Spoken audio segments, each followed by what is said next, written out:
This is the main reason why Julius Malema didn't win the South Africa election. He didn't even get second, neither did he get third. He got fourth in this particular elections. Now let's face the reality.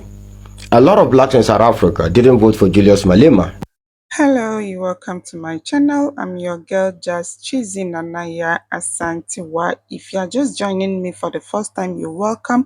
Kindly subscribe to my channel, hit the notification bell, like, share, comment on my videos. So, Julius Malema, the leader of the economic freedom fighters, lost the election in South Africa for several reasons, including Cyril Ramaphosa, the leader of the African Nation Congress, formed a coalition with other parties, including the Democratic Alliance, which secured him enough votes to win the election. The African National Congress lost its majority, which made it harder for Malema to win. Ramaphosa won convincingly in parliament against Malema, receiving 283 votes to Malema's 44th in the 400 members House. The ANC, despite losing its majority, was able to form a coalition government with other parties, which gave it enough seats to secure Ramaphosa's re-election. Malema's party, the EFF, refused to join the coalition government, which limited its influence and power. So kindly stay tuned as you watch the full video. This is the main reason why Julius Malema didn't win the South Africa election. He didn't even get second, neither did he get third. He got fourth in this particular elections. Now let's face the reality. A lot of blacks in South Africa didn't vote for Julius Malema, and some decided not to vote at all. Now, I am not surprised that Julius Malema lost this particular elections, because if you are familiar with South African politics, this wouldn't be surprised. But what surprises me is the reason why they voted against this young man. Reason number one, borderless Africa. Are you aware that a lot of blacks in South Africa are against this whole idea of African unity, which is quite surprising? I'm shocked that a lot of people in South Africa believe that if Africa unite, everybody is going to run to South Africa. So basically, some blacks in South Africa believe that other African countries are their main problem. This is quite shocking, because looking at the history of South Africa, we least expected to see South Africans behaving this way. Because South Africans live in a country whereby 20% of the population are Europeans, and these white guys control over 80% of the country total resource, and yet they don't see these Europeans or white guys as their main problem. They rather see fellow Africans or black people as their main problem. South Africa is not developed because they are super smart or because they have good policies more than other African countries. South Africa is developed because the Europeans had every intention of staying there. When they went to Australia, they developed Australia because they had every intention of staying in Australia. And today, where are the Aborigines? Where are the indigenous people of Australia? You have some South Africans who voted for the DA political party, and they are telling us that, oh, the DA policies are good, blah, blah, blah. Look, I don't care the policies of DA, but it is better to be governed or misgoverned by your own people. You can sugarcoat it as much as you want, but DA is an European political party, full stop. You guys call it apartheid. If you believe so much in this Europeans, why don't you fight against apartheid? You guys call it apartheid, right? Why did you fight against it? No, I don't get it. When it comes to Africa liberation and independence, we all know that South Africa is young. South Africa got their independence not long ago. Other Africans sacrificed their lives. Not just Africa, but black movement across the whole world supported South Africa. And today, South Africans are voting against a Pan-African because he said he wants Africa to unite. If you're voting against Malema for other reasons, cool. Everybody's entitled to his own opinion. Everybody have the right to vote according to their conscience.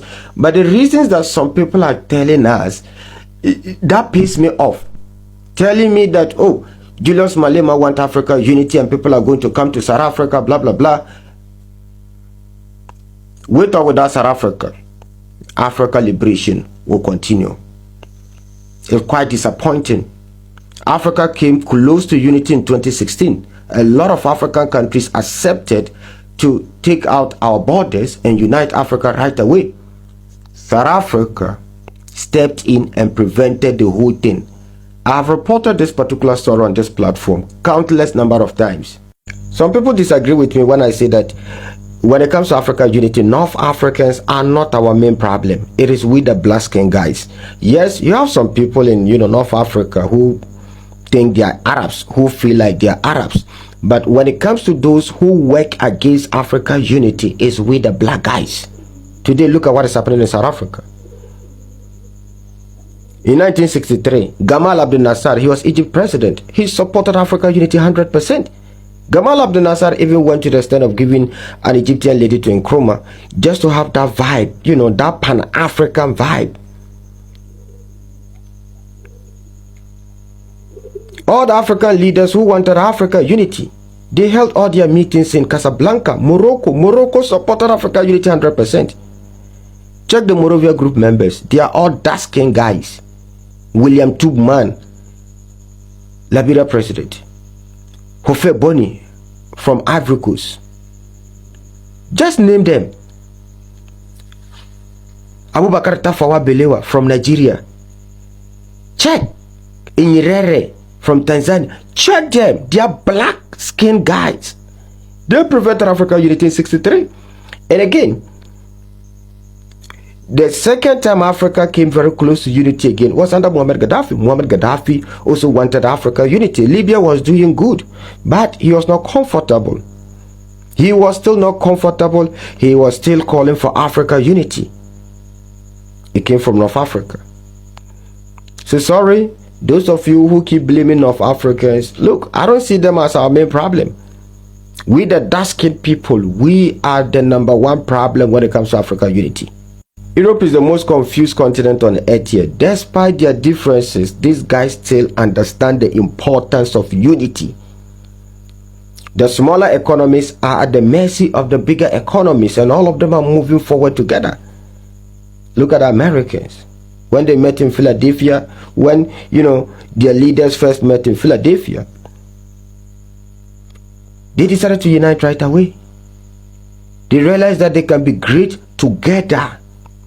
So they decided to unite. And today, look at America. Look at the Chinese. The Chinese are busy trying to take Taiwan because they want to become big. When you go to Russia, the Russians refuse to allow Chechnya break away. And today they have 4 new regions.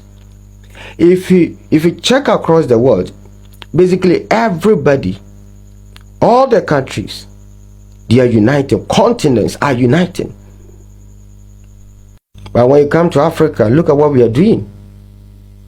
A country that is over 80% owned by Europeans see their fellow blacks, they see Nigerians, Zimbabweans, they see their fellow blacks as their major problem, and not those who own over 80% of their total lands and resources.